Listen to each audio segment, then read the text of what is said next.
Namaam Vishnupadaya Krishna Prestaya Bhutale Srimate Bhaktivedanta Swaminiti Namane Namaste Saraswati Devi Gauravani Pracharine Nirvishesha Shunyavadi Pashyatya Deshatarine Vanchakalpatarubhyasya Kripasindhubhyevacha Paritanam Bhavnebhyo Vaishnavebhyo Namo Namaha.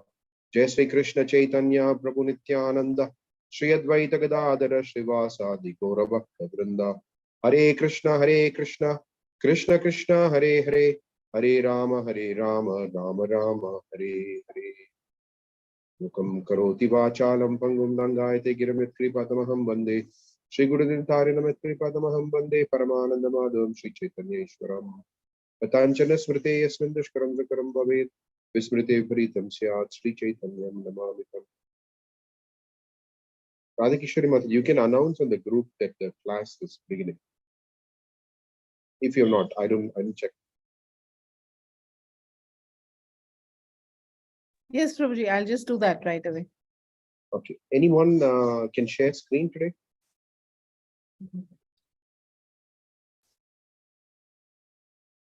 Hare Krishna Prabhuji, I can do from phone. If it's fine. Yeah. Doesn't matter as long as it's visible. Okay, just give me a minute. I can do it. Pardon? I can do it. On the Sure, okay. other day. Okay, fine. Please do it.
Haribol, Tirukumaran, do you know where we stopped?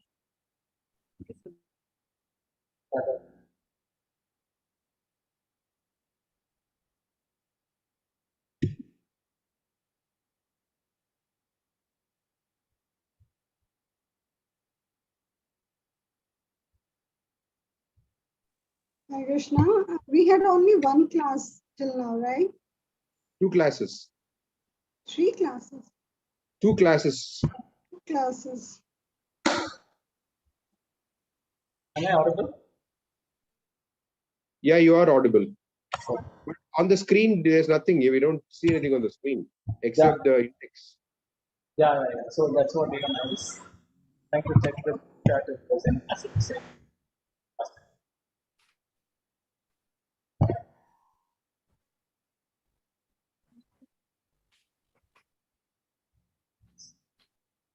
I remember stopping somewhere in the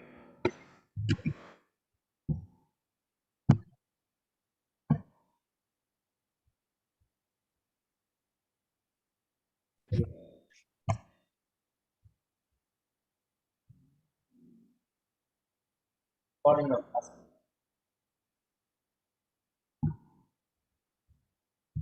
So we Prabhu, went can much you beyond this. We went, but scroll up more? I think the word Chaitanya, the meaning of Chaitanya, we read it in detail.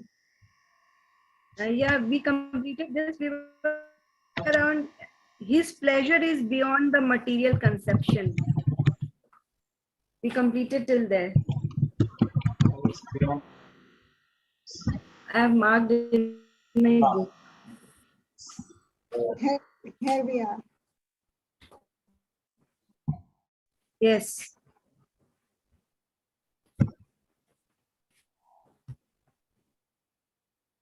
anyone willing to volunteer? Can I read, Prabhu? Yeah. Hare Krishna. To learn how Krishna enjoys pleasure To learn how Krishna enjoys pleasure, we must study the first 9 cantos of Srimad Bhagavatam, and then we should study the 10th canto, in which Krishna's pleasure potency is displayed in his pastimes with Radharani and the damsels of Raja. Unfortunately, unintelligent people turn at once to the sports of Krishna in the Dasham Skand, the 10th canto. Krishna's embracing Radharani or his dancing with the cowherd girls in the Rasa dance are generally not understood by ordinary men because they consider these pastimes in the light of mundane lust. They foolishly think that Krishna is like themselves and that he embraces the gopis just like an ordinary man embraces a young girl. Some people thus become interested in Krishna because they think that his religion allows indulgence in sex. This is not Krishna Bhakti, love of Krishna, but Prakrit Sahajya, materialistic lust. To avoid such errors, we should understand with Radha Krishna what Radha Krishna actually means. Radha and Krishna display their pastimes through Krishna's internal energy. The pleasure potency of Krishna's internal energy is a most difficult subject matter. And unless one understands what Krishna is, one cannot understand it. Krishna does not take any pleasure in the material world, but he has a pleasure potency. Because we are the part and parcel of Krishna, the pleasure potency is within us also. But we are trying to exhibit that pleasure potency in matter. Krishna, however, does not make such a vain attempt. The object of Krishna's pleasure potency is Radharani. Krishna exhibits his potency as Radharani and then engages in loving affairs with her. In other words, Krishna does not take pleasure in this external energy, but exhibits his internal energy, his pleasure potency as Radharani, and then enjoys with her. Thus, Krishna manifests himself as Radharani in order to enjoy his internal pleasure potency. Of the many expansions, and incarnations of the Lord, this pleasure potency is the foremost and the chief. It is not that Radharani is separate from Krishna. Radharani is also Krishna, for there is no difference between the energy and the energetic. Without energy, there is no meaning to the energetic. And without the energetic, there is no energy. Similarly, without Radha, there is no meaning to Krishna. And without Krishna, there is no meaning to Radha. Because of this, the Vaishnava philosophy first of all pays obeisances to and worship the internal pleasure potency of the Supreme Lord. Thus, the Lord and his potency are always referred to as Radha Krishna. Mataji, can you please read a bit slowly? Okay, sorry, Madhuri. Similarly, those who worship Narayan, first of all, utter the name of Lakshmi Narayan. Similarly, those who worship Lord Ram, first of all, utter the name of Sita. In any case, Sita Ram, Radha Krishna, Lakshmi Narayan, the potency always comes first.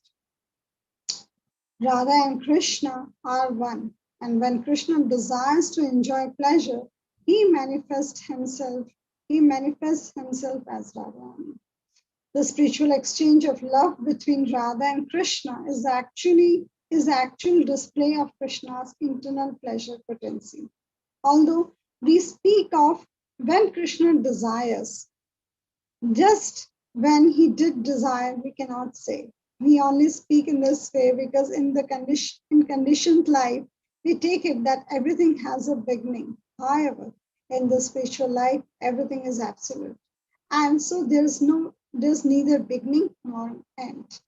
Yet, in order to understand that Radha and Krishna are one and that they also become divided, the question when automatically comes to mind. When Krishna desired to enjoy his pleasure potency, he manifested himself in the separated form of Radharani. And when he wanted to understand himself through the agency of Radha, he united with Radharani. And that unification is called Lord Chaitanya. This is all explained by Srila Krishnadas Kaviraj in the 5th verse of the Chaitanya Charitamrita. In the next verse, the author further explains why Krishna assumed the form of Chaitanya Mahaprabhu. Krishna desired to know the glory of Radha's love. Why is she so much in love with me? Krishna asks. What is my special qualification that attracts her so? And what is the actual way in which she loves me? It seems strange that Krishna, as the Supreme, should be attracted by anyone's love. A man searches after the love of a woman because he is imperfect. He lacks something. The love of a woman, that potency and pleasure is absent in men. Therefore, a man wants a woman. But this is not the case with Krishna, who is full himself.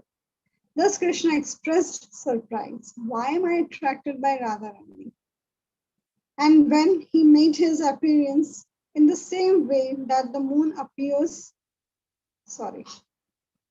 then when Radharani feels my love, what is she actually feeling? To taste the essence of that loving exchange, Krishna made his appearance in the same way that the moon appears on the horizon of the sea. Just as the moon was produced by the churning of the sea, by the churning of the spiritual loving affairs, the moon of Chaitanya Mahaprabhu appeared. Indeed, Lord Chaitanya's complexion was golden, just like the luster of the moon. Although this is figurative language, it conveys the meaning behind the appearance of Chaitanya Mahaprabhu. The full significance of his appearance will be explained in later chapters. After offering respects to Lord Chaitanya, Haribol.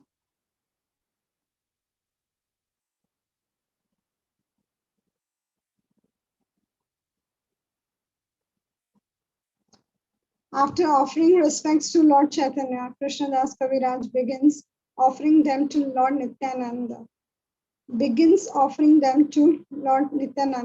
7th verse of the Chaitanya Charitamrita. The author explains that the Lord Nityananda is Balram, who is the origin of Mahavishnu. Krishna's first expansion is Balram, a portion of whom is manifested as Sankarshan, who then expands as Pradyumna. In this way, so many expansions take place. Although there are many expansions, Lord Shri Krishna is the origin, as confirmed in the Brahma Samhita. He is like the original candle, from which many thousands and millions of candles are lit. Although any number of candles can be lit, the original candle still retains its identity as the origin. In this way, Krishna expands himself into so many forms, and all these expansions are called Vishnu Tattva. Vishnu is a large light, and we are small lights, but all are expansions of Krishna.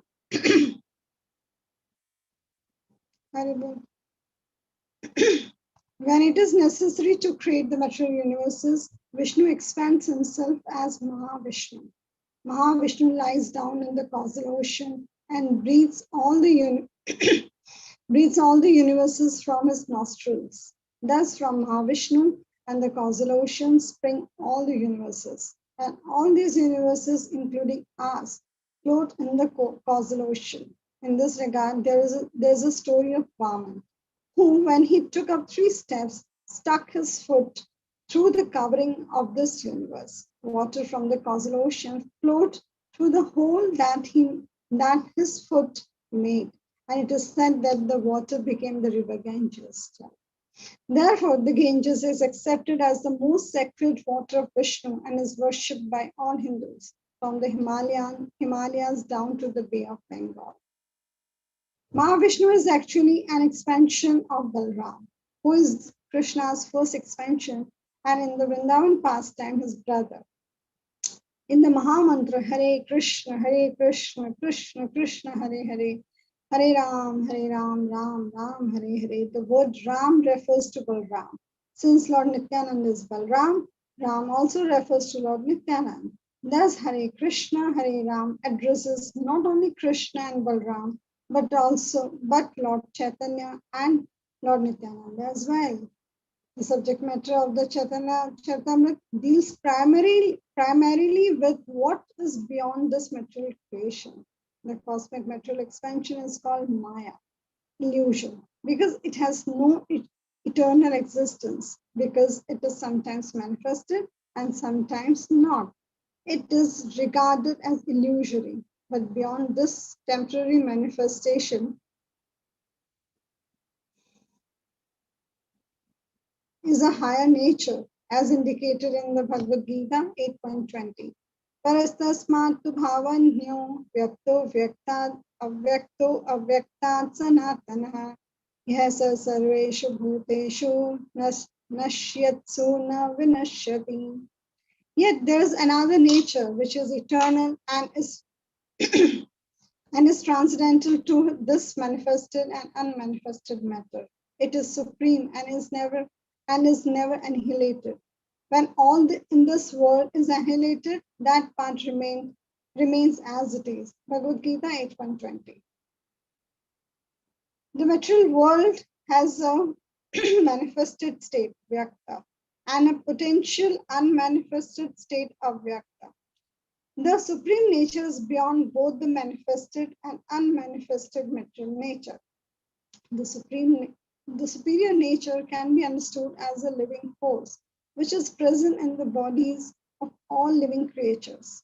The body itself is composed of inferior nature, matter, but it is a superior nature that is moving the body. The symptom of that superior nature is consciousness. Thus, in the spiritual world, where everything is composed of superior nature, everything is conscious. In the material world, there are inanimate objects that are not conscious, but in the spiritual world, nothing is inanimate. There is a table is conscious, the land is conscious, the trees are conscious, and everything is conscious. It is not possible to imagine how far this material manifestation extends. In the material world, everything is calculated by imagination or by some imperfect method. But the Vedic literatures give real information of what lies beyond the material universe.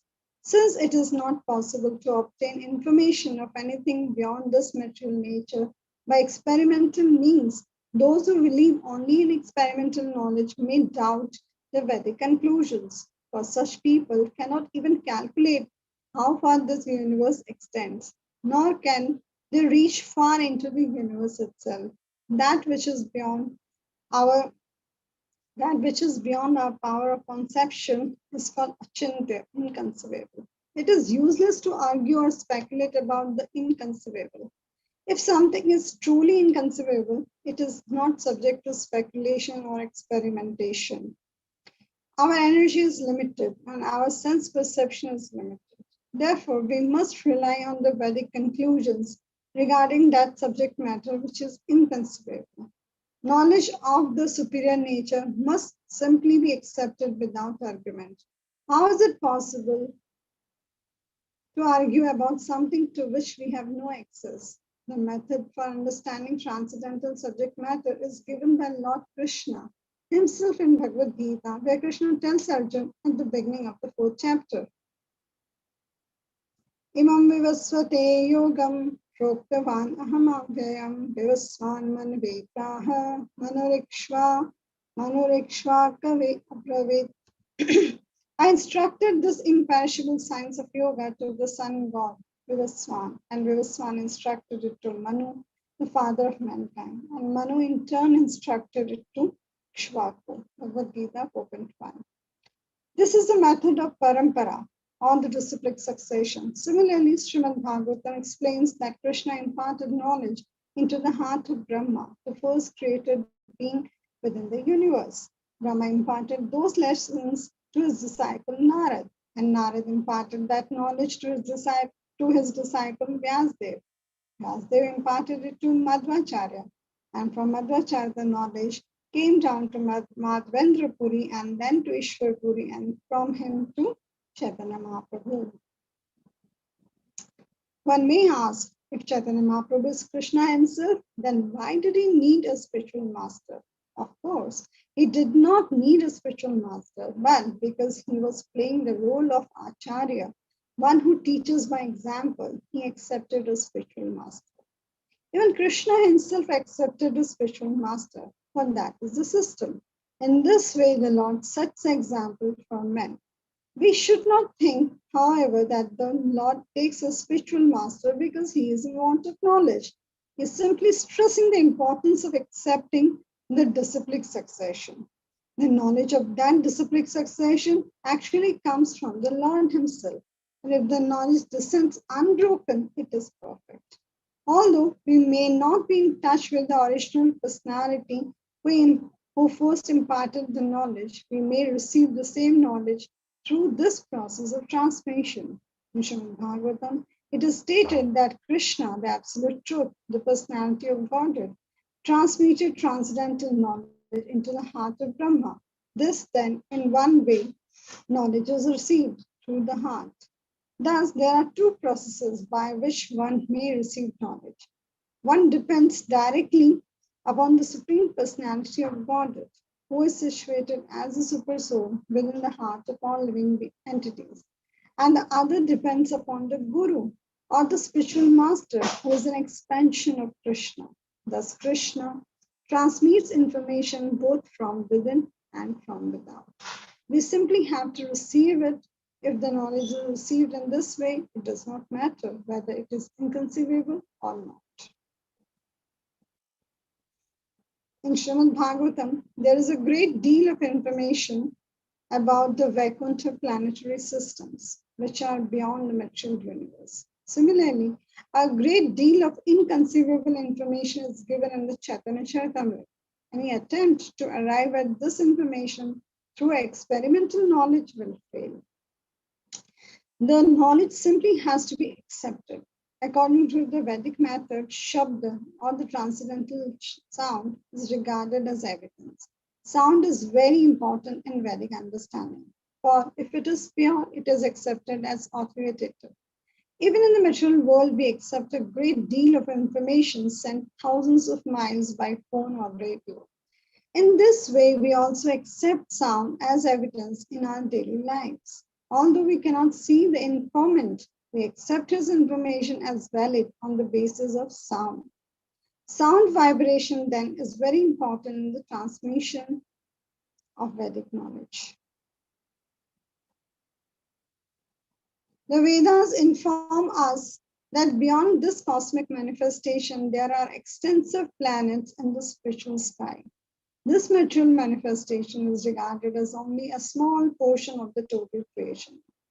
The material manifestation includes not only this universe, but innumerable others as well. But all the material universes combined constitute only 1/4 of the total creation. The remaining 3/4 is situated in the spiritual sky. In that sky, innumerable planets float, and these are called Vaikuntha Lokas. In every Vaikuntha Lok, Narayan presides with his 4 expansions, Sankarshan, Pradyumna, Anirudh, and Vasudev. This Sankarshan states Krishnadas Kaviraj in the 8th verse of the Chaitanya Charitamrita is Lord Nityananda. As stated before, it is in his form as Mahavishnu that the Lord manifests the material universes. Just as the husband and wife combine to beget offspring, Mahavishnu combines with his wife Maya, or material nature. This is confirmed in the Bhagavad Gita 14.4, where Krishna states, Sarvayonishu Kaunteya Murtaya Sambhavantiya Tasam Brahma Mahadyonir Aham Bija Pradapita. It should be understood that all the species of life, O son of Kunti, are made possible by birth in this material nature, and I am the seed-giving father. Vishnu impregnates Maya, the material nature, simply by glancing at her. This is a spiritual matter. Materially, we are limited to impregnating by one by only one particular part of our body, but the Supreme Lord Krishna or Mahavishnu can impregnate by any part. Simply by glancing, the Lord can conceive countless living entities in the womb of natural nature. The Brahma Samhita confirms that the spiritual body of the Supreme Lord is so powerful that any part of his body can perform the functions of any other part. We can touch only with our hands or skin, but Krishna can touch by glancing. We can see with our eyes, we cannot touch or smell with them. Krishna, however, can smell and also eat with his eyes. When the food is offered to Krishna, we do not see him eating, but he eats simply by glancing at the food. We cannot imagine how things work in the spiritual world, where everything is spiritual. It is not that Krishna does not eat or that we imagine that he eats. He actually eats, but his eating is different from ours. Our eating process will be similar to his when we are completely on the spiritual platform. Can you scroll up? On that platform, every part of the body can act on behalf of any other part. Vishnu does not require anything in order to create. He does not require the goddess Lakshmi, in order to give birth to Brahma. For Brahma is born from a lotus flower that grows from the navel of Vishnu. The goddess Lakshmi sits at the feet of Vishnu and serves him. In the material world, sex is required to produce children, but in the spiritual world, a man can produce as many children as he likes. You can read a little bit slower. Sorry. But in the spiritual world, a man can produce as many children as he likes without having to take help from his wife. So there is no sex there. Because we have no experience with spiritual energy, we think that Brahma's birth from the navel of Vishnu is simply a fictional story. We are not aware that spiritual energy is so powerful that it can do anything and everything. Natural energy is dependent on certain laws, but spiritual energy is fully independent. Countless universes reside like seeds within the skin pores of Mahavishnu, and when he exhales, they are all manifested. In the material world, we have no experience of such a thing, but we do experience a perverted reflection in the phenomena of perspiration. We cannot imagine, however, the duration of one breath of Lord of Mahavishnu, for within one breath all the universes are created and annihilated. This is stated in the Brahma Samhita. Lord Brahma lives only for the duration of one breath, and according to our time scale, 43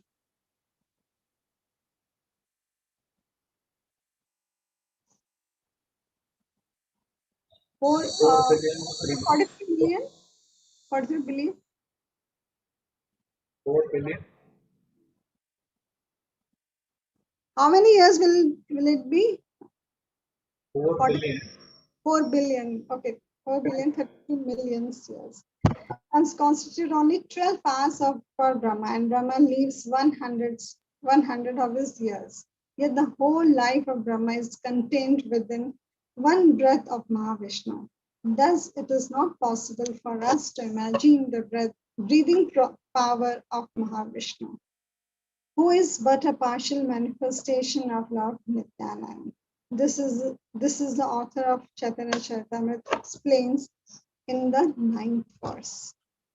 In the 10th and 11th verses, Krishnadas Kaviraj describes Garbhodakshaya Vishnu and Shirodakshaya Vishnu, successive plenary expansions of Mahavishnu.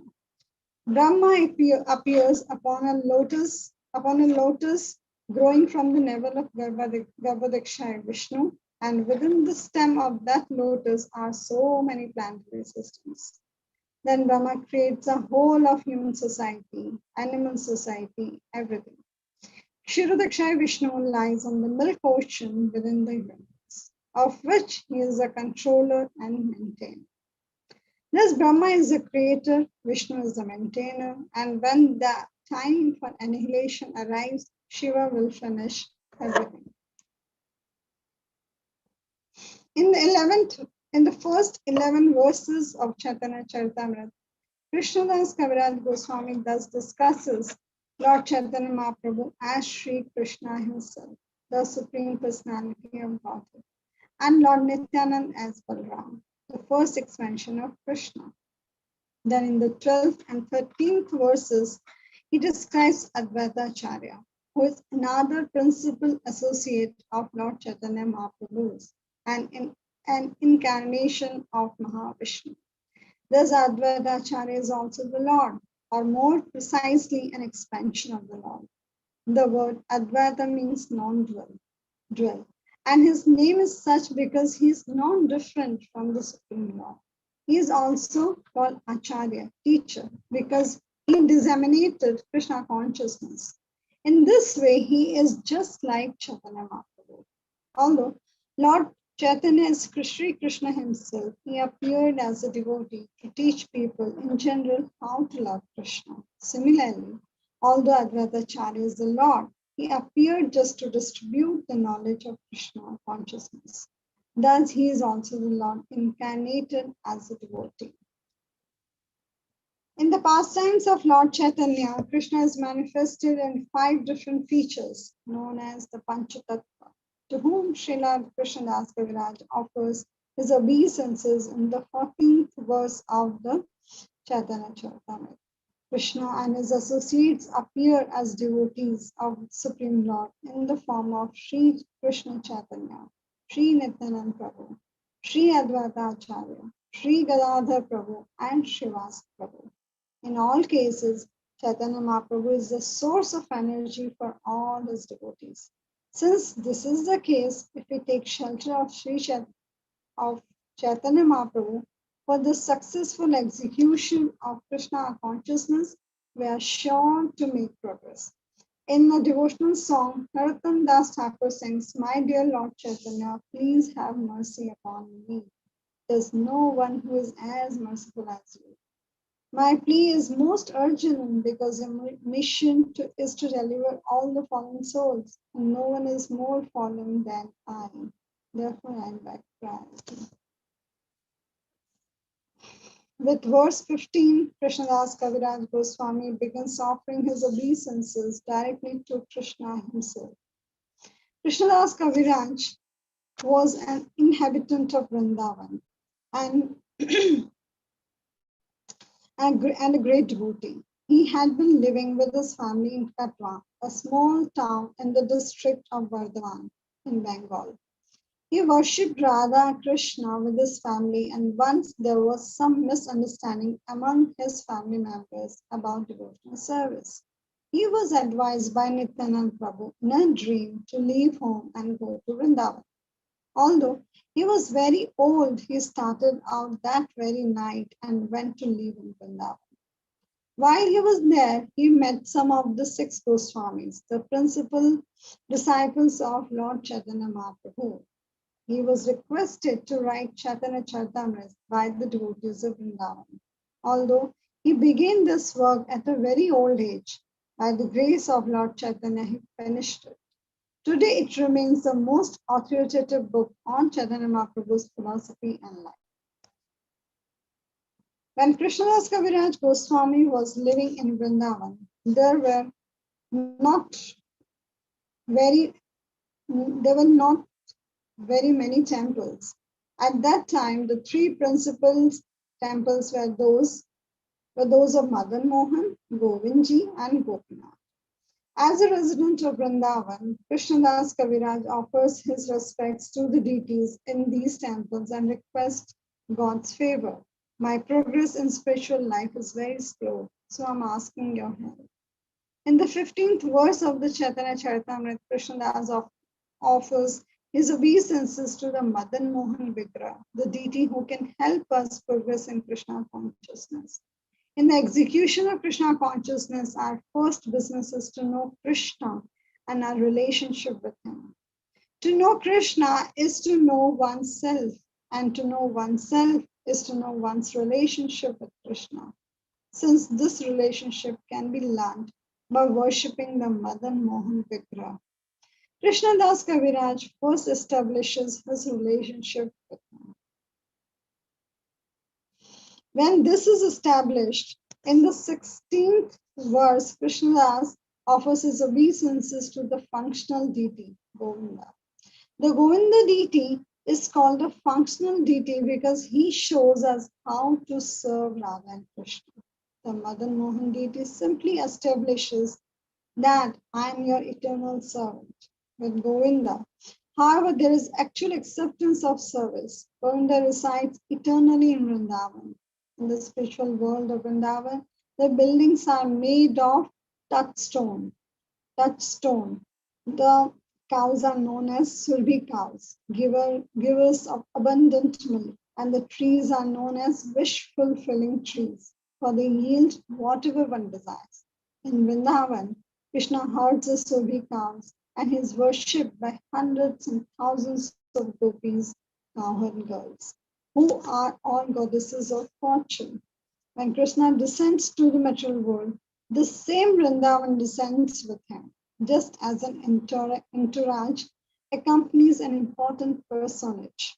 Because when Krishna comes, his land also comes his land. Because when Krishna comes, just a second, his land also comes. Vrindavan is considered to exist beyond the material world. Therefore, devotees take shelter of Vrindavan in India, for it is considered to be a replica of the original Vrindavan. Although one may complain that no kalpavriksha, wish-fulfilling trees, exist there when the 6 Goswamis were there, kalpavrikshas were present.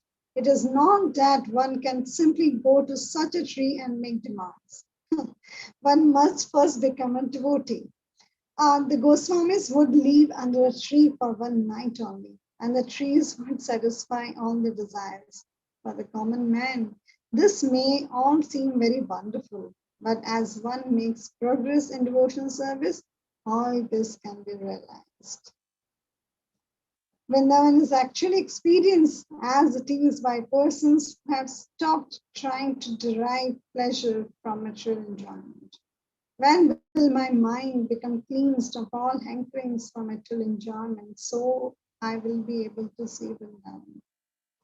One devotee asks, the more Krishna conscious we become and the more we advance, the more everything is revealed as spiritual. Thus, Krishnadas Kaviraj Goswami considered the Vrindavan in India to be as good as the Vrindavan in the spiritual sky. And in the 16th verse of the Chaitanya Charitamrita, he describes Radharani and Krishna as seated beneath a wish-fulfilling tree in Vrindavan, on a throne decorated with valuable jewels. There, Krishna's dear gopi friends serve Radha and Krishna by singing, dancing, offering betel nuts and refreshments, and decorating their lordships with flowers. Even today in Vrindavan, people decorate swinging thrones and recreate this scene during the month of July and August. Generally, at that time, people go to Vrindavan to offer their respects to the deities there. Finally, Krishnadas Kaviraj Goswami offers his blessings to his readers in the name of Gopinath deity, who is Krishna's master and proprietor of the gopis. And Krishna played upon his flute, all the gopis or cowherd girls were attracted by the sound and left their household duties. And when they came to him, he danced with them. These activities are all described in the 10th canto of Srimad Bhagavatam. These gopis were childhood friends of Krishna and many were married, for in India, the girls are generally married by the age of 12. The boys, however, are not married before 18. So Krishna, who was 15 or 16 at the time, was not married. Nonetheless, he called these girls from their homes and invited them to dance with him. That dance is called the Ras Leela dance, and it is the most elevated of all Vrindavan pastimes. Krishna is therefore called Gopinath because he is the beloved master of the gopis. Krishnadas Kaviraj Goswami petitions the blessings of Lord Gopinath. May that Gopinath, the master of the gopis, Krishna, bless you. May you become blessed by Gopinath. The author of the Chaitanya Charitamrita prays that just as Krishna attracted the gopis by the sweet sound of his flute, he will also attract the reader's mind by that transcendental vibration. The Chaitanya Charitamrita is like Krishna's flute song.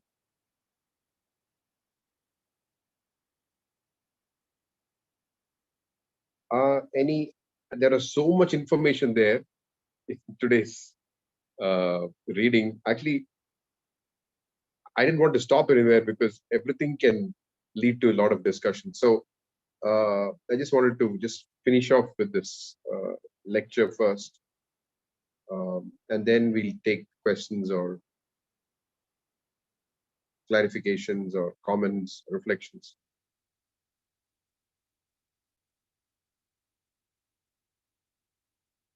So when we read the Chaitanya Charitamrita, we are hearing Krishna's flute song.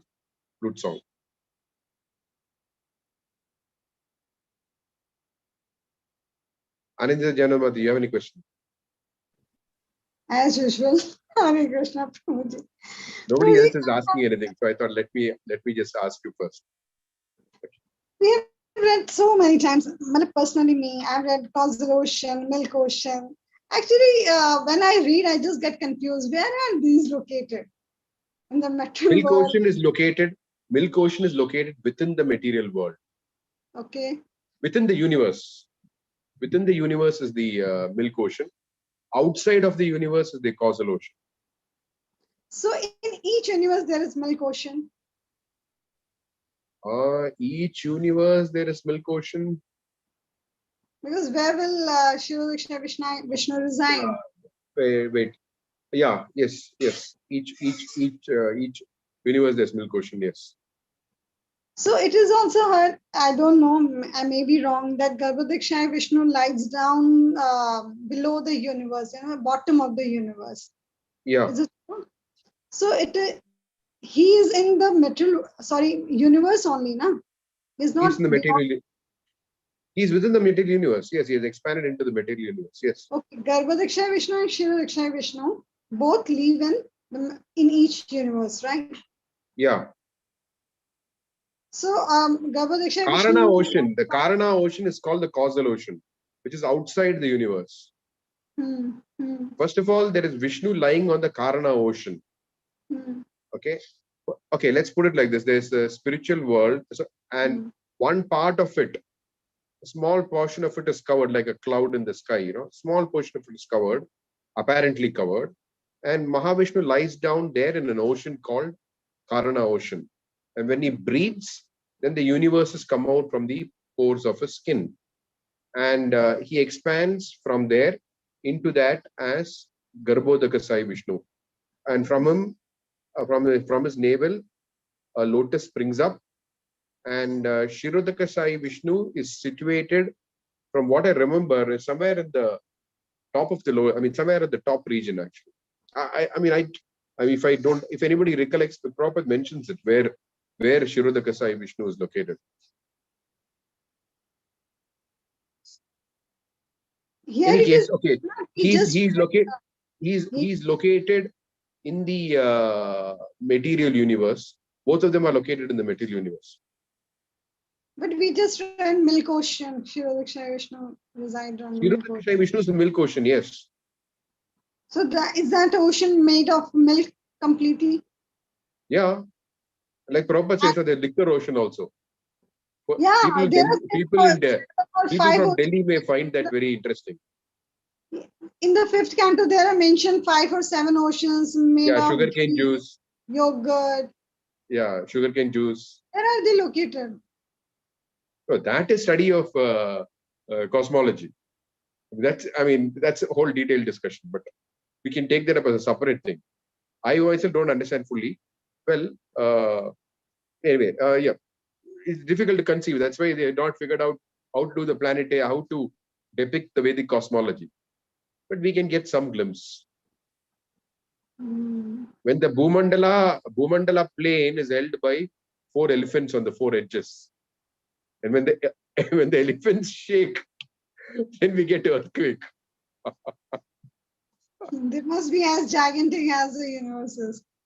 No, I'm just imagining some student telling in a science class to his teacher or her teacher that, ma'am, actually there's a Bhumandala with 4 elephants on the 4 edges. And when the elephants shake, then we get earthquake. You can imagine how the teacher would react. Prabhuji, in the yesterday's class, you mentioned, and it was Okay, very nice. let's first take some questions based on today's reading, and then we'll come back to that. If it is not connected, if it is connected, fine. Prabhuji, you go ahead with others' questions. No, if the question is connected to today's reading, it's fine. I don't have a problem. If it is not, then let's finish first with the others. I always think of where is the milk ocean, and Garbhodaksha Vishnu lies down on the bottom, at the bottom, and you said milk ocean is somewhere up in the universe. That's what I was told. Yeah, milk ocean is very much up. I mean, somewhere either above Brahmaloka, somewhere. I forget. I don't want to speculate, but Prabhupada mentions it very clearly. And it is Shirodaka Sai Vishnu who's expanded as the Paramatma in everyone's heart. So there are two things I read, like Mahavishnu. From Mahavishnu, Garbhodaksha Vishnu comes, and then from Garbhodaksha Vishnu, Shirodaksha Vishnu comes. It is also written, and somewhere it is written that all have come independently from Narayan, like that. Is it so? Or both things are same? Means, see, like, how do you, I don't know how to put it. First of all, when we say they have come, like Prabhupada mentions in this, there's nothing like when and all that. It's like when Krishna appears in this material world, his Vishnu expansions merge together with him and he appears with him. So and he appears, for example, when he kills a demon in Vrindavan, it's not Krishna who's killing, Vishnu who's killing, but the expansions combine into Krishna and he appears like that. So there's nothing like, yeah, you could say ultimately Krishna is the origin. That's all. Origin means like one candle lights every other candle, like that. That candle is Krishna's Kaviraj Goswami compares it to Krishna. Yes, Prabhuji, when I started reading Chaitanya Charitamrita, I thought that I had a great, desire. But in the first part, in the first book, I got lost because Prabhupada gave so big purports, and somewhere, it just blown off. And then after the second or third book, something started going into the mind. Okay, I'll send you a series of lectures by Ganesham Govinda Prabhu. That will help you to understand the sequence nicely. Very nicely he has given the classes. Very informative, at the same time very very attractive. It is spellbinding. It will keep you constantly. It will develop the interest to hear Chaitanya Charitamrita.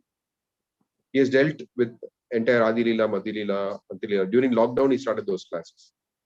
Those are very nice classes. Sure. And even young children find it, like my elder son, he likes to hear those lectures, even though they're philosophical, but he presents it in a very nice manner. Actually, the beginning part of the Adi Leela is very philosophical.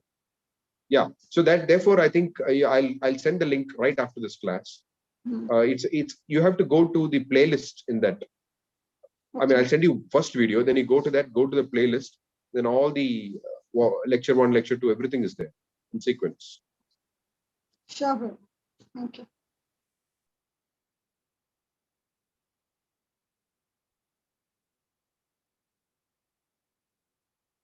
There are questions. Yeah, there are questions.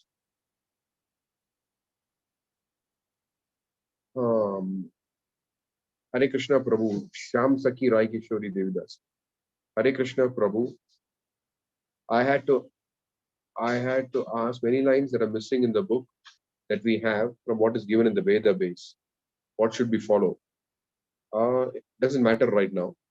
Right now we're reading the Veda base, so we can just read through it. That's a whole different topic, so which I don't want to venture into right now, because this is because of editing. So some may say that editing is not needed, some may say editing is fine.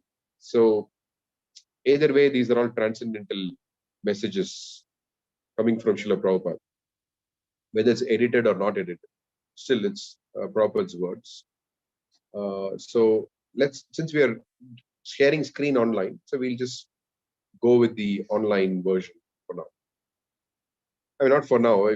That's how we're going to. We can't do it any other way.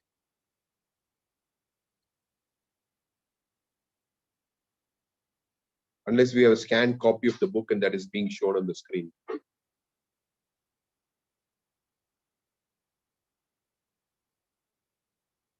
I'm open to that idea also. If someone can volunteer to do that, I'm okay with that also. Prabhuji, I have to say one thing. There is one site, bhagavatam.in, wherein all the big books are there, like Vedas, in Hindi and English both. I don't know whether it's same, the text. I don't know whether the text is different from the book or not. But I have something important to tell you all. Do you all know that the entire set of Prabhupada's books have been released both in digital format and in audio format? It's been released by me. Are you all aware of it or no? It came in most of the major newspapers or news channels. And it is the world's first integrated spiritual library app where both audio and text is there in all the Indian languages. I think except Malayalam, maybe. But all the other languages you have all of Prabhupada's books being read. Yes. Yeah, we I think you received a got to pay message for in it. our application group, but You this got is the not, I could not open it up. We received one message in our Gurgaon congregation group, but something I could not, open it up or download it. Even I don't know how No, to it is do not. it. No, this is not for free. It is for a charge actually. It's not like That's fine. No. What I'm trying to say, We- also apart from, it's not like Veda base where you can copy something, share it. It's not like that. It's only for one's personal reading. Within that, it's got multiple features of making notes, tracking. So many different things are there. Features are there, but they're made in such a way that you cannot freely share it with anyone unless they buy it, something like that. So, but it's very professionally done though. Yeah, so I don't know what I've not heard anybody saying, because it's very technologically a very sound app. I mean, they use modern technology and it's a properly running app. Of course, every app, even however great it may be, may have some small problems, but in terms of the app, it is like state of the art. Transcend, it's called. Yes, it is Transcend. Yes.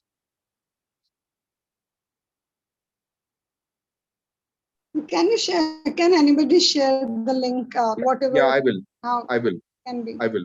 So it will be done from the Play Store only. I have not downloaded it, and listen, I've not bought anything with it because I generally prefer to read the books directly. So I'm not a technology person, but my friends have said they're very good. In the sense that those who have bought them and using them, they've said that it's really good. Yeah, I mean, it's available both on Android and Google devices. Apple and Android devices. So it must be available in the Play Store. That's normally from where you get.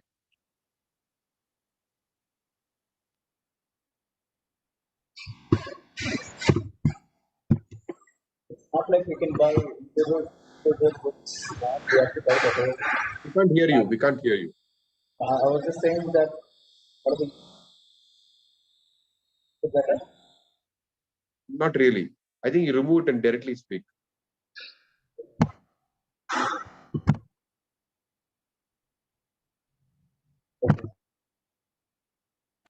No? Yeah. So I was saying that this we cannot buy any individual books. We have to buy the whole set. It's Oh, like really? they're there in language packs. So if you want English pack, I have to buy English pack, Tamil pack, Hindi pack, like that. All the audiobooks and the ebook version or whatever is there in the app, it all comes as a single package. How much does it cost? It's about 5,000-6,000 Prabhu, English, as far as I remember. Including audio, everything, right? Also, what about Prabhu, sorry, I'm paintings? not I able heard to that hear the you. paintings also you get. You skip, I mean, forget about the, I mean, the, you told me the approximate figure is okay. They have paintings also. I heard that they have paintings also on sale.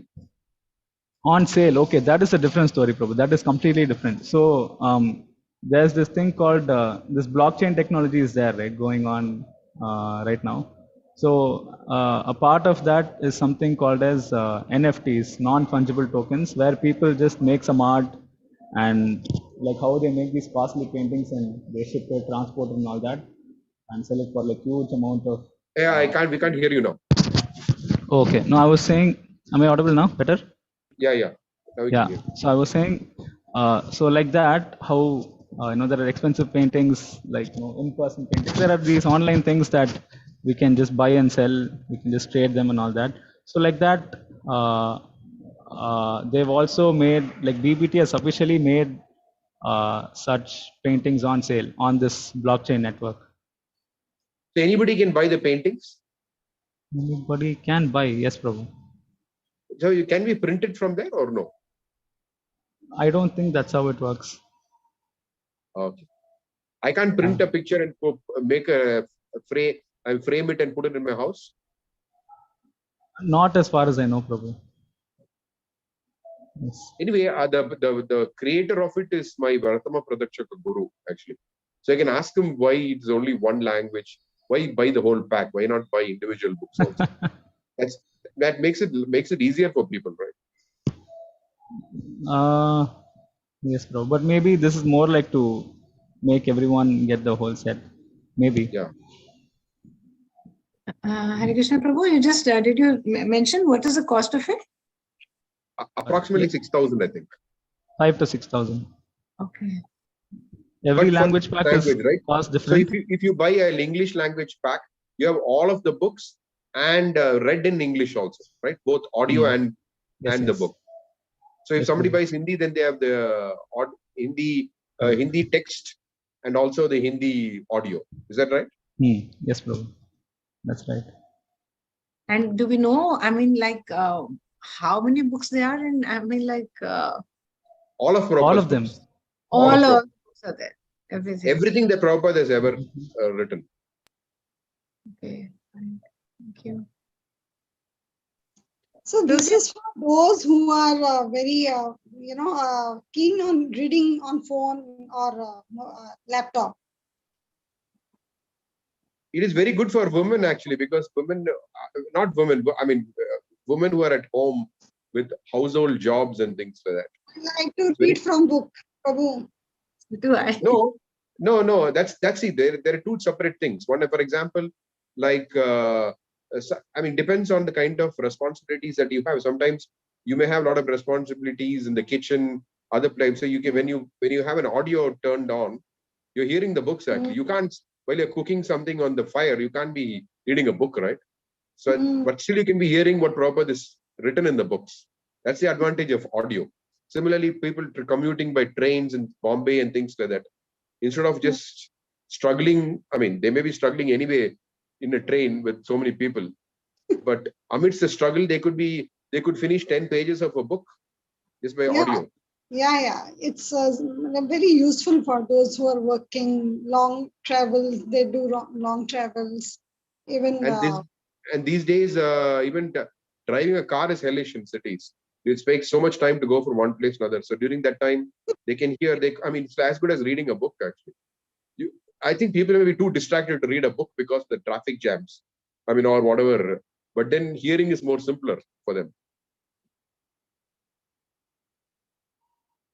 Yes, bro. Like driving is more like subconscious. We just do it naturally. We know the route. Hands just move, and we keep hearing.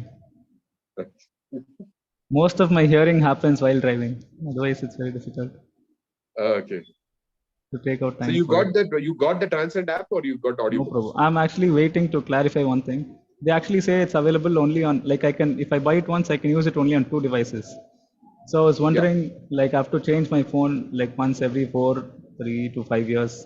So they did not mention it. I mean, I did not get that clearly. So like Now, I maybe think after the same person, which there is some provision for that. I mean, it's lifetime, but yes. I mean, basically the idea is so that it just does not become. They spend so much money to develop the whole thing. Yes.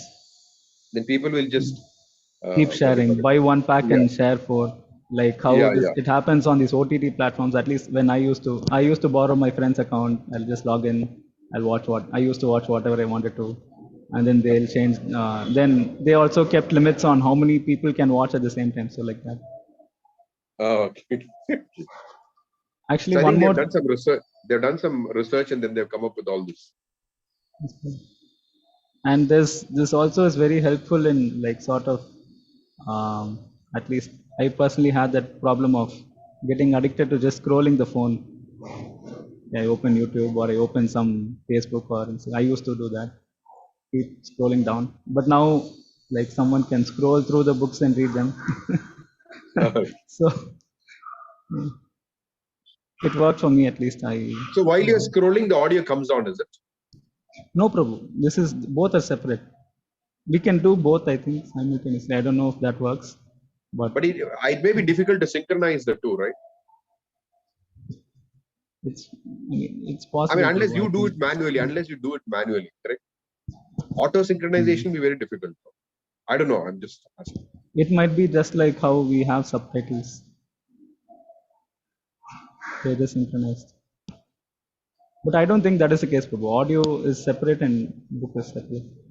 As far as I've seen on that, they also put some demo videos on their YouTube. So it is different. Audio and video are separate. I mean, audio and text are separate. Yes. We Coming can like sometimes. Okay. Oh, sorry. Yeah, yes, Prabhu. No, actually, like people share these random quotes, right? Like with some sky background or star background, and they just put some quote. So like that, I mean, that was just one small feature I liked about it. So we can just highlight one part of Prabhupada's book, and we can like put it in that format. So it will be in a good font with a good background. We can share it on all these. You can create posters of quotes and things. Yes. Yes. Quotes of Prabhupada. That you can share? That we can share. Yes. That is meant for sharing. Oh, okay. So it has a lot of sharing features. Yes. Yes. Okay. But you can't share the whole book, or from what I remember, you can only share 20 pages of a book, total maximum. Okay. Some limit is there like that. Like even if you're making all these different things, 20% of the book can be shared in that manner, but not beyond that. It will show something like you've reached your 20% limit or something. It's but really, notes really you can make unlimitedly. For your own thing, notes you can make unlimitedly, but I think sharing part of it is restricted, I guess. I don't know. Really thoughtful. We have everything on Vedabase and Bhagavatam.in. Then what the need to share? Actually, they must have made it to make for a personal use. Or it may be linked to an email ID so that it should not be linked to a phone actually. But I don't know. They must have done some research over it. If it is linked over to an email ID, then it can be transferred to n number of phones and devices. No, they don't. They want to prevent they've done some research. They want to prevent it being freely accessible to everybody. Yeah. Because the principle is that, as Prabhupada says, that if they use their money to buy some spiritual book, it purifies their earning. It's really very beneficial to them. It's really it's very purificatory. Brings them a lot of auspiciousness. So we should not be sometimes sentimental in thinking that, okay, let's give it to everybody freely. The Prabhupada is not in favor of that. Prabhupada is in favor of, okay, you can come and hear a class, but if you want the book format, you pay for it. So sometimes you have these sponsored books, right? Even sponsored books, Guru Maharaj says you cannot distribute it freely. You have to ask them for some price for it. It cannot be free. You cannot just sponsor a book and just go, okay, unless it's your friend or something, or your acquaintance or something, which you can, with whom you have a relationship, with whom you can gift. But to strangers, no. Even if the book is sponsored, you still have to charge them something, 20, whatever it may be. I mean, something. It cannot be just given free. Because it is the payment which brings them, in, which connects them with the book and the process. It is an important link.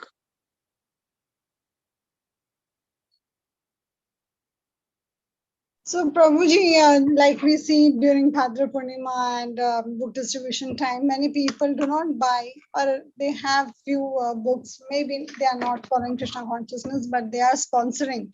And that sponsored books are given to some who are in need in the villages, towns, or in our congregation also, one who cannot afford.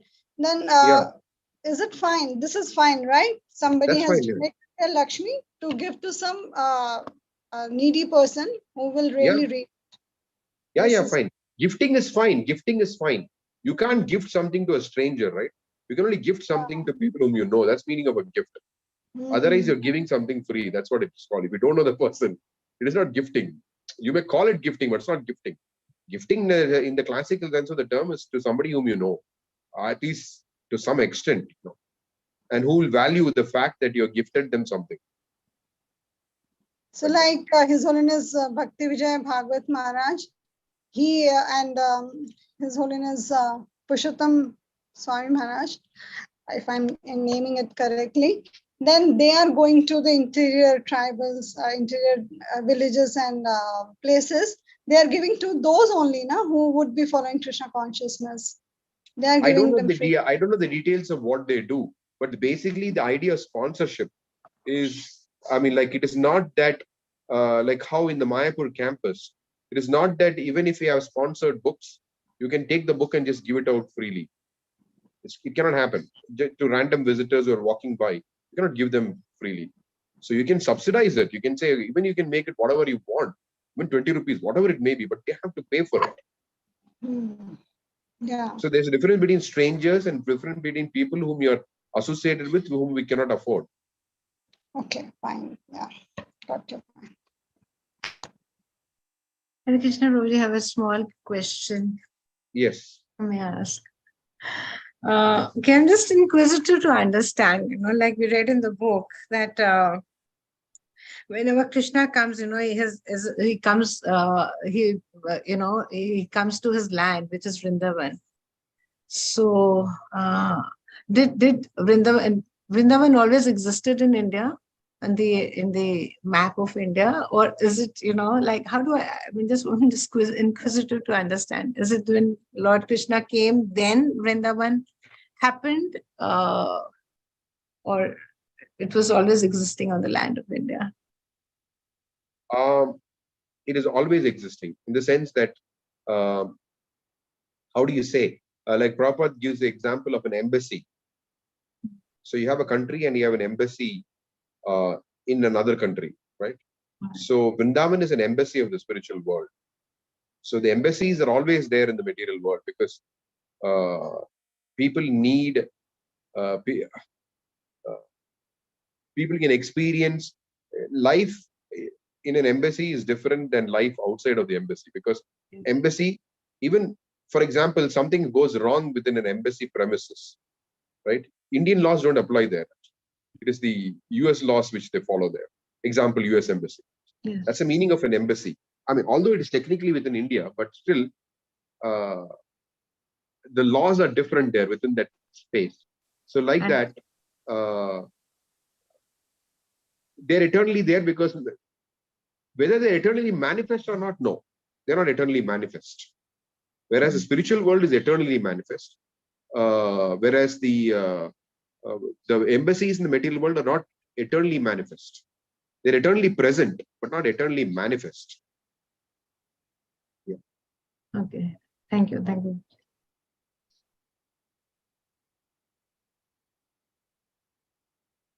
So it is said, it has been heard that when the material world, this universe will be annihilated, then Vrindavan and Mayapur will remain as it is because they are spiritual dham. Correct. But they may not be manifest. Yeah. Yeah, okay. So they are there, even if Krishna comes by himself, like he came 5,000 years back, or whether he comes in the Vishnu form. Yeah. But Vrindavan is Krishna's abode, no?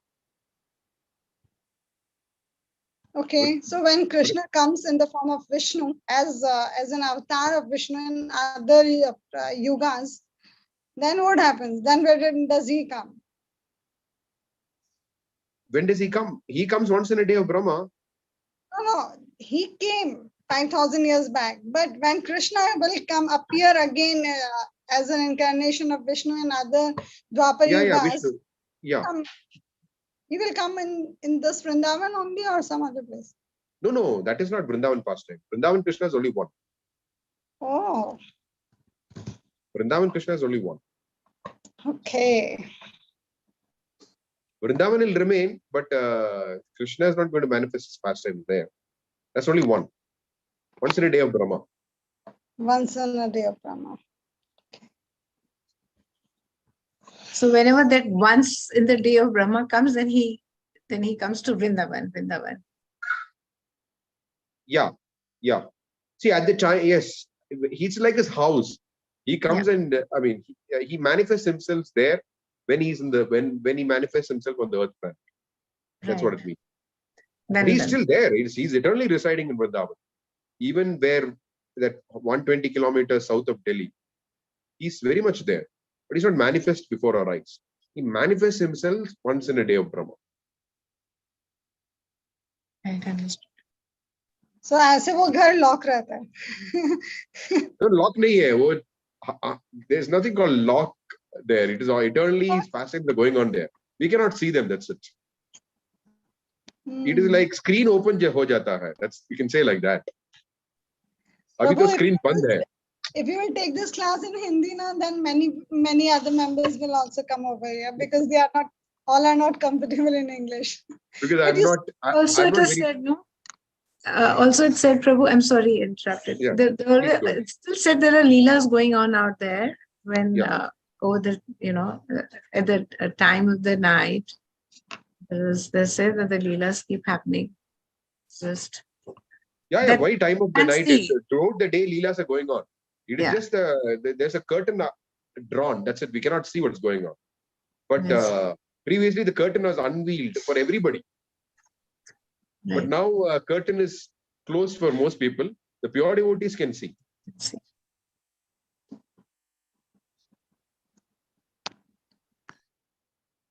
Even when the annihilation, when the time of annihilation, they are eternally manifest.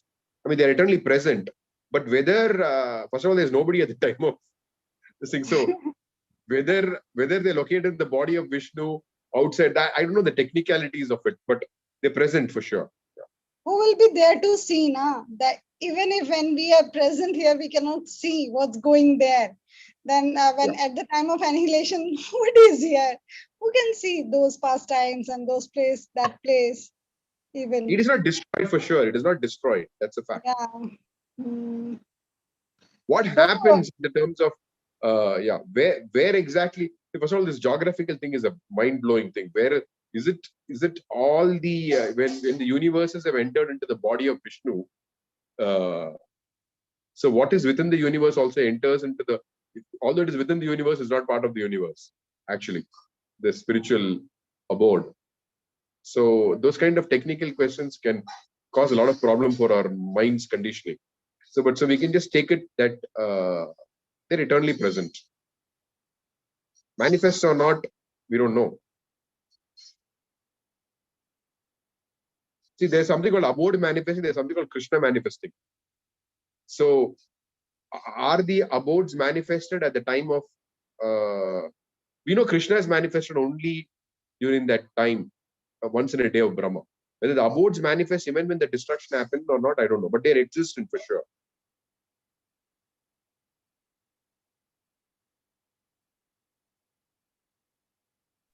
Prabhuji, here it is written that all the trees are wish-fulfilling trees, Kalpavriksha, and Yes, yes, Prabhupada mentioned that the six Goswamis used to live beneath one tree every night. yes. They shifted to another tree another day. So, but they didn't take any advantage of those wish-fulfilling trees, right? Because they were living in complete renunciation. They take full, now, what do you mean they didn't take any advantage of the fulfilling Like thing? when They we took full advantage. They fulfilled all their spiritual desires. I mean, and spiritual desires keep going unlimitedly. That's another thing. But yeah, they fulfilled all their spiritual desires. Wish fulfilling means what? There is spiritual is more tangible than material. Actually, we think that spiritual is more stronger than material. For example, we may think the gross body is very the strongest. It's no, but mind is stronger than the gross body. Stronger than the mind is the intelligence. Stronger than that is the spiritual platform. So definitely a law. I mean, they were wish fulfilling trees. The minimum is like the most lousiest thing is the gross bodily platform. No, so yeah, they fulfill their spiritual desires, which is much more stronger than first of all, wish fulfilling trees means the very idea of it is meant to fulfill spiritual desire. That's the whole idea. But because we are conditioned, we think, oh, it can also fulfill material. It can fulfill any desire. But first of all, who has access to the kalpa? Who has access to the tree? It's the pure devotees only who have access to the tree. We don't have access. I mean, mundane people anyway have no access. So it depends on person to person. Even if It not depends on person to person. My point is, it is a meaningless kind of a question. Like for example, what is the meaning of what is it? A gold bowl made of stone. There's no such thing as a gold bowl made of stone, right? So like that, there's no such thing as. I mean, the very fact is that who has access to those trees? Only the pure devotees. And why will they ask for something material? So it's like that. Prabhuji, all these Goswamis and devotees were the Manjaris in the spiritual world, and they came here. But they live in such a renounced way of life. This is completely unimaginable. This is something very extreme way to think of. Even but cannot live for a day. In fact, I just get overwhelmed when I read about Raghunath Das Goswami. It's completely like, how can this one can do, And this is completely like he's coming from a wealthiest family, and he is showing the example of Vairagya way of life. Raghunath Das Goswami is a very beautiful example. Similarly, Parishit Maharaj, 7 days, no eating, no sleeping. And on top of all that, the most scariest type of death. Can you imagine that? I mean, some kind of flying snake, snake bird, and going to kill he killed Parishit Maharaj, despite having all the. So that means it's so insignificant. He didn't bother. Let any snake bird come and bite me. Bhagavatam so strong, so powerful that he didn't bother about it. So yes, Parishit Maharaj also, Jada Bharat. I mean, sorry, don't Maharaj Bharat is explained that he has a very young, beautiful wife, such a beautiful kingdom, but he gave up everything. He says it as just like we go and evacuate ourselves in the morning, nature's call, nobody bothers, right? Insignificant. So like that, he says that he gave up everything in this material world as if one passes tool. Insignificant. So that is how the pure devotees look at the material world. But Prabhupada repeatedly says, this is a condemned place, condemned place. What is the use of staying in this condemned place? Everything here is condemned. Everything here is inauspicious. Therefore, Krishnadas Kaviraj Goswami, we are reading Chaitanya Charitamrita. This is good, that is bad, is all mental speculation. Everything is bad in this material world. So it has utility only if it is engaged in the service of Krishna. Otherwise, it's all bad. Prabhupada gives the example of dry side and wet side of the stool. Yeah, correct. No, the idea is that, see, the point is, by themselves, it's not bad, material energy. That's the whole point. When he says bad, it means in relation to the living entity, it is bad. It is not by definition bad. in relation to the living entity's propensity to lord over it, it is bad. But by itself, it is not bad. It is Krishna's energy. So if it is engaged in the service of Krishna's, if it is engaged in Krishna's service, it becomes glorious, which the pure devotees can do. Whereas we try to enjoy it. Whereas the pure devotees try to offer in service. So energy by itself is not bad. What is being condemned as inauspicious, condemned place and all is that when we try to use it for sense gratification. You know, like Prabhupada says, a pure devotee does not even desire to go back to God. He's willing to stay even in the material world to help the other conditioned souls. So for them, they don't care, spiritual world, material world, because they're seeing everything as Krishna's energy to be engaged in this service. So all this is bad, all inauspicious, all that refers to, it is in relation to our tendency of how we look at matter. That way of looking at matter is bad. That's it. In that, I mean, bad means within the way of looking at matter, we may think something is bad, something is good. But first of all, looking at matter in that way itself is bad. That's the whole point. It's like Prabhupada would say, like a bunch of thieves stealing something and then say, let us distribute honestly. First of all, the stealing is bad. Stealing is bad. Now, why are you thinking about morality within the stealing?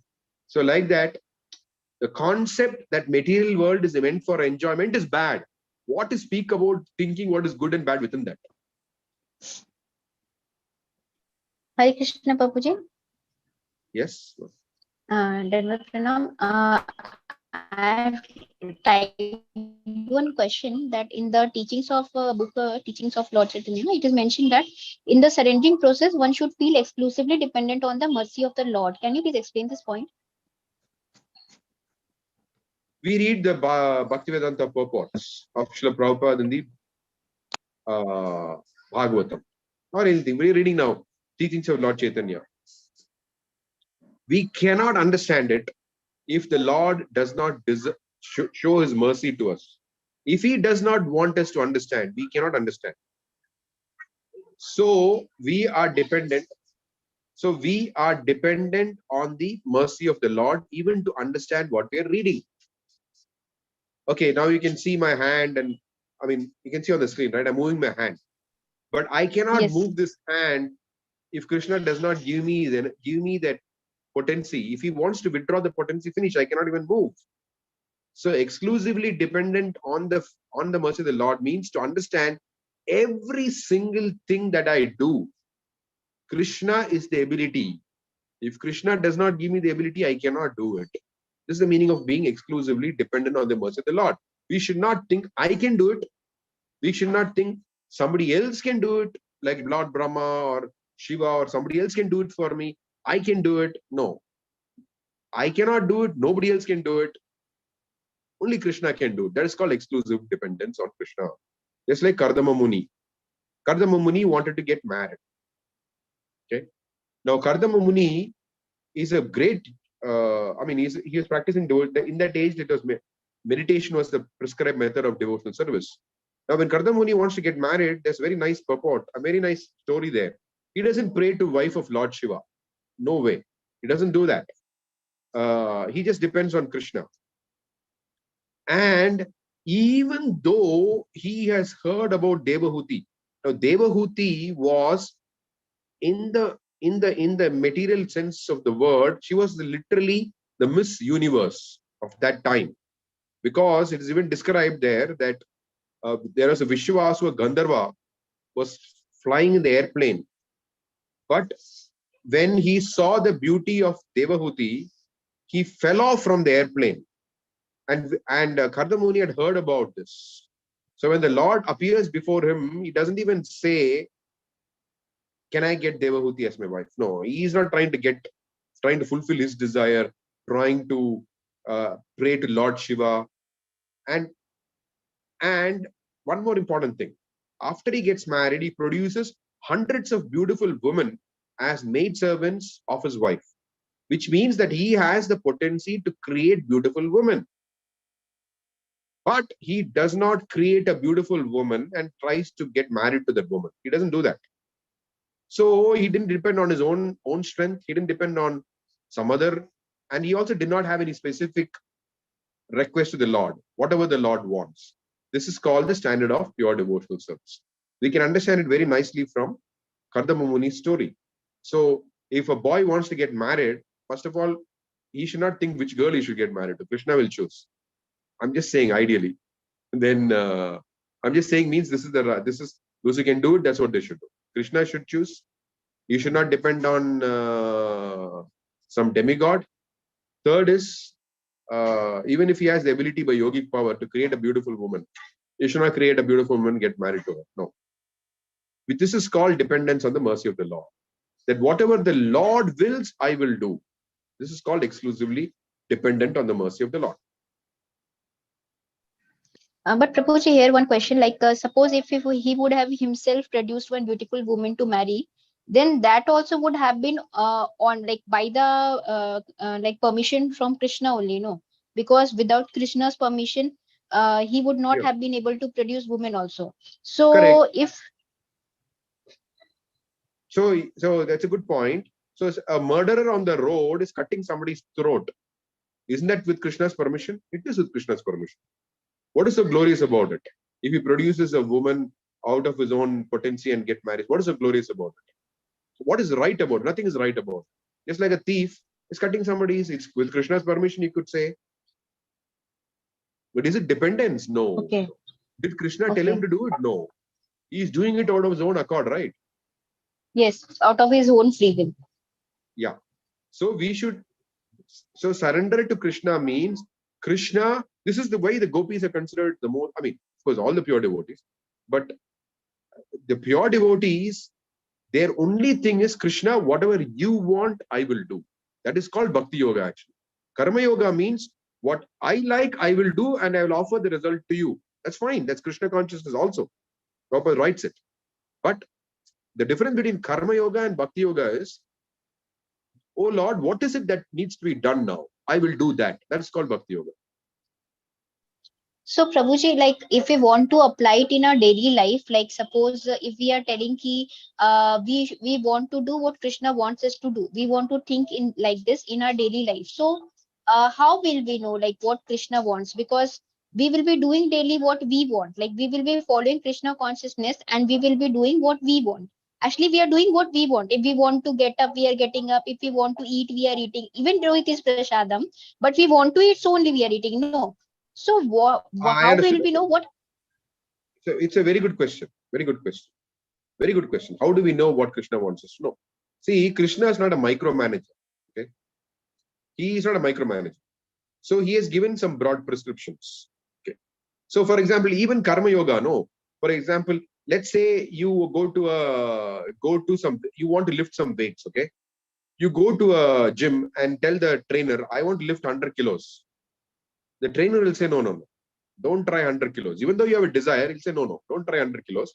Try 10 kilos or whatever he'll say after assessing your capacity.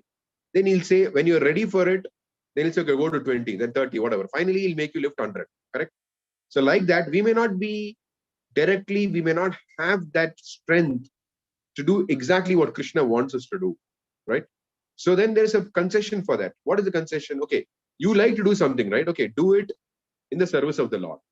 So that prescription also is coming from an authority, which is normally the guru or his representatives.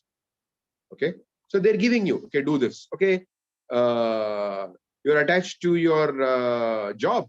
Don't give up the job. Continue working. Give the results of your, I mean, give this much for preaching. Go to Vrindavan, whatever. They may the spiritual master or his authorized representatives will give you a method to follow, just like the trainer will tell you. Eat this kind of food, have this kind of drink, lead this kind of a lifestyle, so that in the next 1 month you'll be able to lift 20 kilos, right? So you have broad guidelines. So for example, Krishna is only telling you, whatever you eat, offer it. I mean, these are the foods you can eat, offer it to me. So we don't have to think on a daily basis, Krishna wants to eat this or Krishna wants to eat something else. And we have to be on a very elevated stage. Right now, we can only follow what is permitted. Okay, has permitted this, I will do this. So whatever Krishna has permitted, we can do. And is Krishna not a micromanager? So for every single moment in our life, we don't have to worry. Only when we have specific things to do, then we have to wonder what should I do? But not generic things. There are generic things, there are specific things. So it is basically like, yes, please continue. Please continue. Like, for example, those women who are married cannot get up in the morning and go to temple for Mangalarti when they have a child. It's not possible. Before having a child, our husband and she may be going to temple every day, right, for Mangalarti. But after having a child, she cannot do it. So what is her duty? Is it a duty to attend Mangalarti every day? Or is it a duty to take care of her child? What is it? So Prabhupada says, child worship is more important than deity worship. So Prabhupada has given a guideline. So we should follow that guideline. So like that, there are generic things. And when the generic things are, you're not able to apply the generic things, there would always be some specific prescriptions. That is not applicable to men, right? Because men don't bear children. So of course, but if the wife, for example, let's say the wife needs to take rest and the child is awake at that time, then the man may need to take care of the child. The man has to take care of the child. So if that is not there, let's say that the lady's mother is there, so she can take care of the child. So then the man can go and attend the temple program, whatever. So these are all individual circumstances. But the point is, what is the prescription has to be followed? The prescription is child worship is more important than deity worship, right? When you have a child. So that prescription has to be followed. So if there are no prescription, then we need to find out from those who are experienced, from the spiritual master or his representatives, what should be done under the circumstances. And whatever they say, we have to do. Now the question may come, how do we know what they're saying is the perfect thing or not? We're not interested in the perfect thing. Please remember this. We are interested in the right thing, not the perfect thing. Like Prabhupada used to say that when you have a war, okay, you have to fight under a commander. The commander may have a certain strategy, how to deal with the enemy. You may think you have a better strategy, or somebody else may think they have a better strategy. If you follow your own strategy, the government is going to punish you because you do not listen to the commander. You cannot, when you appear for a court martial or whatever, that's called court martial in a defense court. When they are asked, there's something called willful disobedience of lawful command. So you willfully disobeyed a lawful command. What is your explanation? You cannot give an explanation. I had a better strategy than my commander. That's not an acceptable answer at all. So as long as the command is lawful, that's what it means. So the commander may give a command which is lawful. So or experienced devotees may give a solution. As long as it is a lawful solution, as long as an acceptable solution, you have to follow it. That's what the government will see, whether you have followed or not. So we have to do the right thing, not necessarily the perfect, or we cannot just apply our minds, consult somebody. Follow the system that Krishna has set up, which is follow the guru or his representatives who are supposed to deal with you. You understood, Mati? I don't know if that was a little complex. The commander example. Yes. Yes. It means like we have to start from the base. We need to follow whatever we are told, and then gradually we will elevate. Day by day, we will start to understand things, and then we will our spiritual elevation will also progress. And one more point actually came to my mind. So like Prabhuji, like there is some sectors in our society, like suppose those who are different, like those who fall under special category, like suppose those who are, suppose we say like those who are lesbian, those who are gay, then there are some people, so there are some special sectors of the society, then there is this LGBT community. So are there special rules applied, or there are special guidelines for them, or suppose how should they live? Because I was going through one blog. I was reading one blog about like one person. He was actually a gay, and he was trying to follow Krishna consciousness, and then he felt very like people were judging him. So he felt very outcasted, and then he left. So I was like, just this question came to my mind. See, Prabhupada, Prabhupada said, don't hate the sinner, or don't hate the disease, the sinner, hate the sin. So really don't hate the disease, don't hate the diseased person, hate the disease, So Krishna conscious philosophy is all encompassing. Anybody from any platform of life can practice it. But at the same time, dharmastu sakshat bhagavat pranitam. The laws of dharma are given by God. So there's no such thing as a gay marriage, for example. So you cannot, okay, you may have a live-in relationship or whatever. I'm not saying you, I'm just saying generally, they may have a live-in relationship, but they cannot equate that, even if they cannot conduct a fire sacrifice and say that's equal to a heterosexual marriage. Then the question comes up, where does it say that such a marriage is prescribed? Which Shastra speaks about it? What are the mantras to be chanted? There's no such thing. So dharma has to be followed according to. So as long as they don't claim equivalence to everything what is mentioned in the scripture. For example, they cannot get married to a partner of the same sex and say, we are married, we are as good as heterosexual marriage. No, it is not. It may be in the eyes of law. In secular law, it may be, but not in the eyes of scriptural law. Scriptural law, but at the same time, there is no restriction on anyone practicing Krishna consciousness. You want to come to the temple, please come. You want to do some services in the temple, please do. So those kind of like during Prabhupada's time, also not everybody were heterosexual. Prabhupada did have some disciples who had homosexual tendencies. Prabhupada said, if you want to engage in those tendencies, it cannot be legitimized. But at the same time, you can perform some devotional service and make advancement.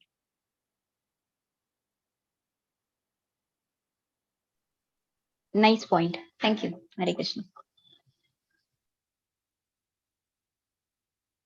So we don't discriminate based on somebody's condition.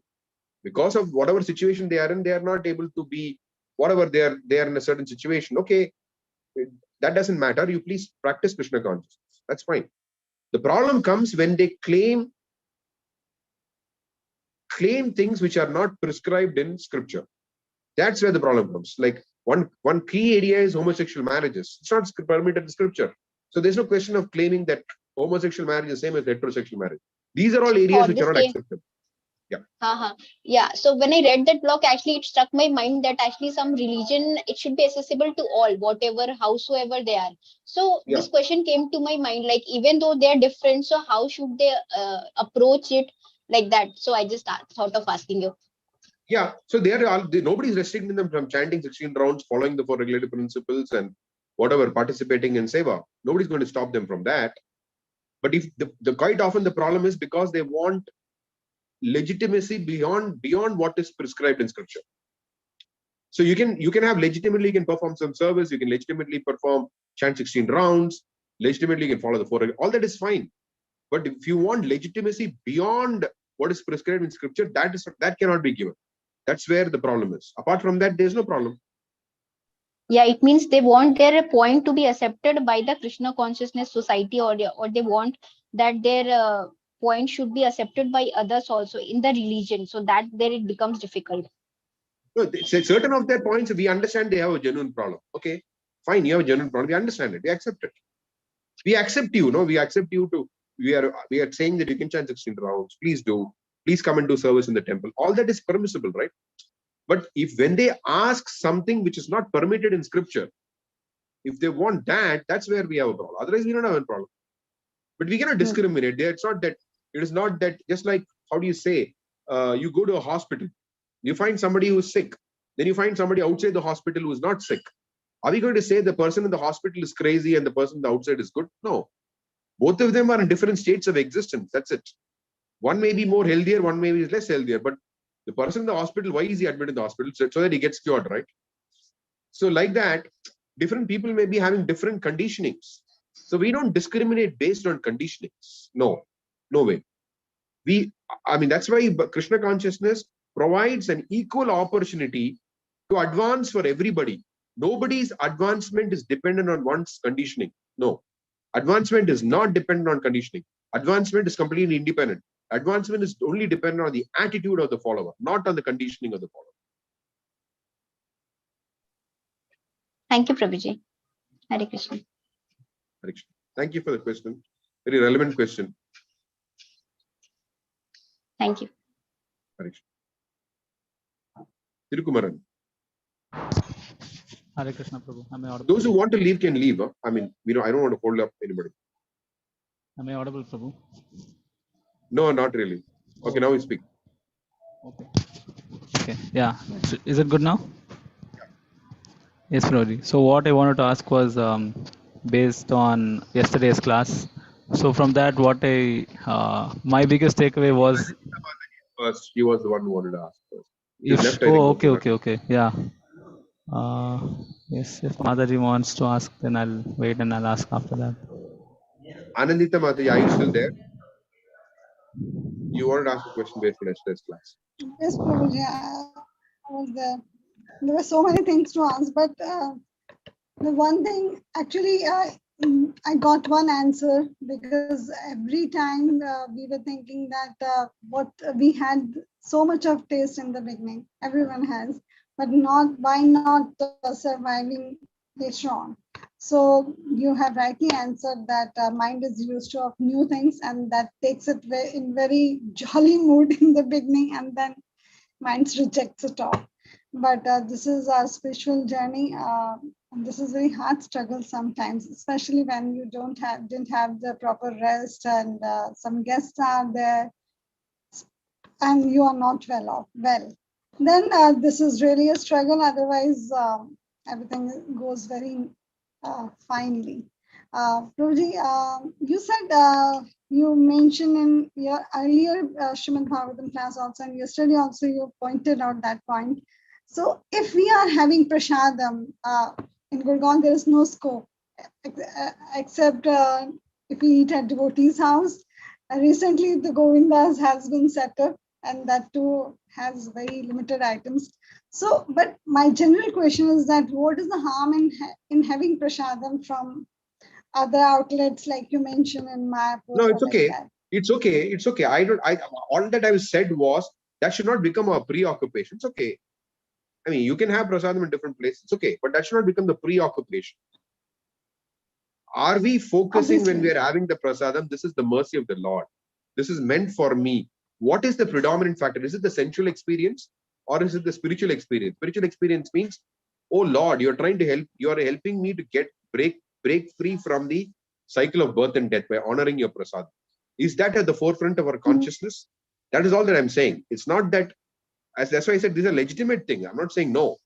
But what should be our focus? What should we be attentive to?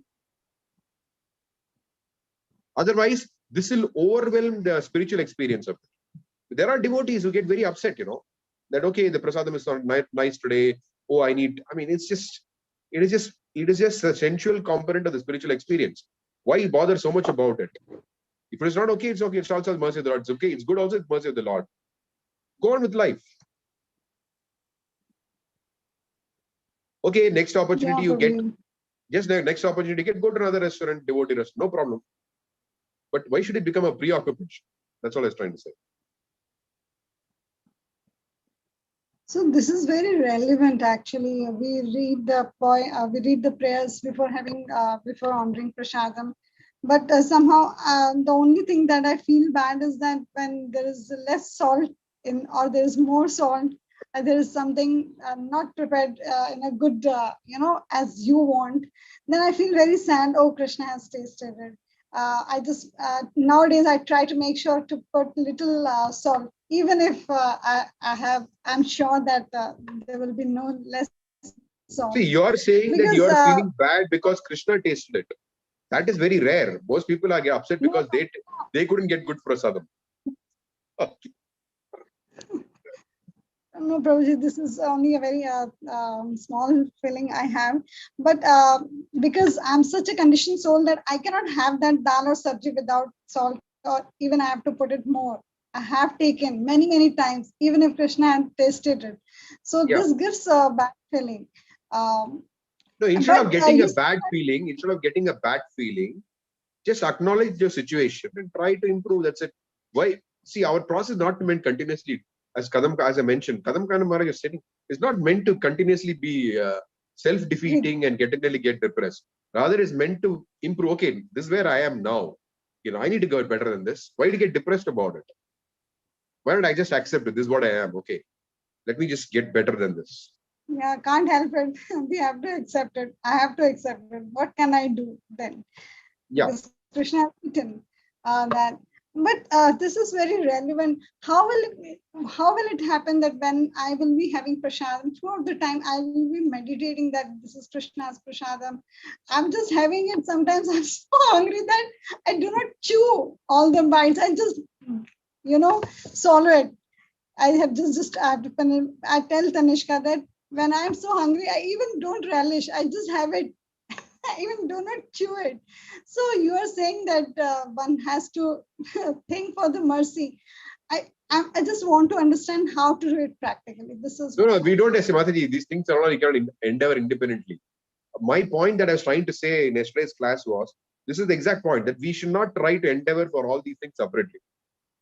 We should endeavor to be absorbed in the process of bhakti, which means that we should try to chant attentively, read attentively, when associating with devotees, trying to serve them attentively. Similarly, when honoring prasadam, trying to honor the prasadam attentively. We should not be preoccupied with when will I get free from that, when will I get free from that. Of course, Bhaktivinoda Thakur writes these kind of things like, when will I be free from? But his free, he is talking within the context of, it's not an intellectual exercise for him. It is a spiritual longing, a prayer to the Lord, So it's got a certain, what do you call it? It's got a certain spiritual, this thing. No, okay. It's a spiritual longing. It's a prayer to the Supreme Lord. That's different from what we feel, like, for example, you're saying, I'm feeling so hungry, I'm just gulping it, right? So instead of all that, you should just think that let me be absorbed in Krishna consciousness, such that I don't feel hungry at all. So where is the problem of gulping or not gulping? You understand, right? Start from the top. Everything else will fall in place. Right? Why are you worried right now about gulping, not gulping, all that? Don't worry about all that. Think that I should become like Parikshit Maharaj. I should be so absorbed in Bhagavatam, I should not feel hunger or thirst. If you feel hunger or thirst, okay, what to do? I am not like Parikshit Maharaj, but I will still attempt to hear Bhagavatam attentively. That's it. That should be your thing. So think about that, like how Kadam Karmara says, let me become attentive. Let me just take shelter, Let me try to take shelter. true. Very true. Thank you so much. Even I have to leave. I have to prepare okay? some notes for Bhakti class. I have to leave. Thank you. Okay. Prabhuji. Thank you for patience So, that you Narmasaki, just keep and yes, wait until I'm to answer my questions. Thank you so much. Harishna. Narmasaki Mataji. If you want to leave, you could. Okay, she wants to stay back, I guess. Okay, Tirukumaran. Yes, Prabhuji. Am I audible now? Yeah. Yes, Prabhu. So, this is not too complex a question. So, you were talking about incremental absorption in Krishna consciousness. That's what is going to take us from, that was my key takeaway. That is going to take us from spontaneous, not love, spontaneous attraction to Maya. From there through incremental absorption in Krishna consciousness, we get to spontaneous love towards Krishna. Spontaneous absorption in Krishna consciousness. Spontaneous. Through spontaneous absorption, we get okay. No, Yeah, okay. not through incremental absorption. The incremental absorption we get becomes spontaneous. spontaneous. That will overpower the this thing which we have for spontaneous attraction that we have for matter. It's an effort.